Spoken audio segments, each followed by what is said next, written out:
Avec nous, Nadine Attal. Vous êtes professeur de thérapeutique à l'hôpital Ambroise Paré à Boulogne, près de Paris.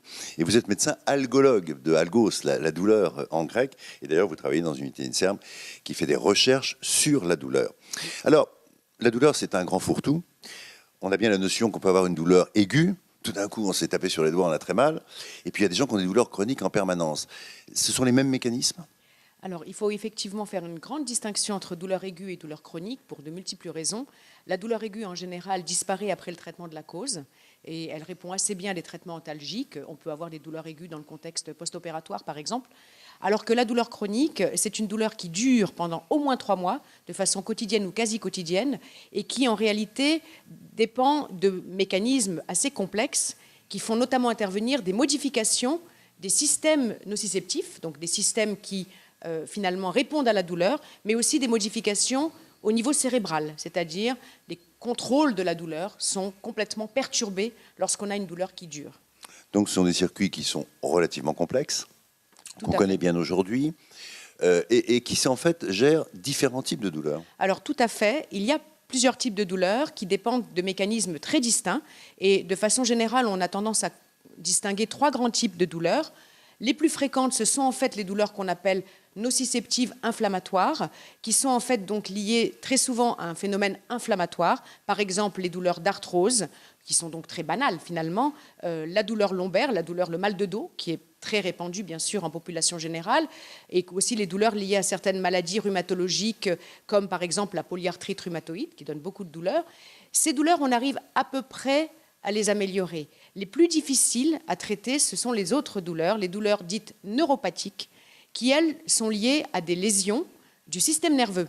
Alors, des exemples sont très nombreux. Par exemple, ne serait-ce qu'une sciatique, c'est une douleur neuropathique. Une sciatique chronique, c'est une douleur neuropathique.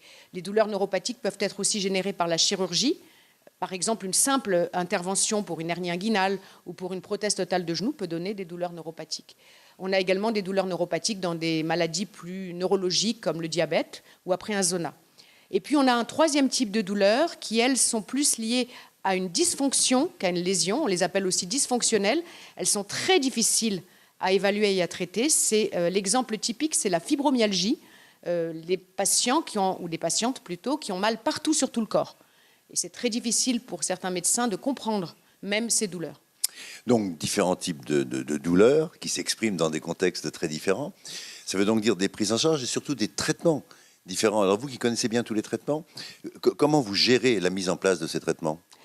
Alors, il existe heureusement des recommandations pour ces différents types de douleurs qu'il est important de suivre, bien évidemment. Et effectivement, du fait que ces douleurs font intervenir des mécanismes distincts, on ne les traite pas de la même façon. Par exemple, les douleurs inflammatoires, on utilise très souvent des antalgiques, des anti-inflammatoires, qui sont d'ailleurs très utilisés en France. Pour les douleurs dites neuropathiques, celles qui sont liées à des lésions du système nerveux, on utilise d'autres classes de traitements pharmacologiques.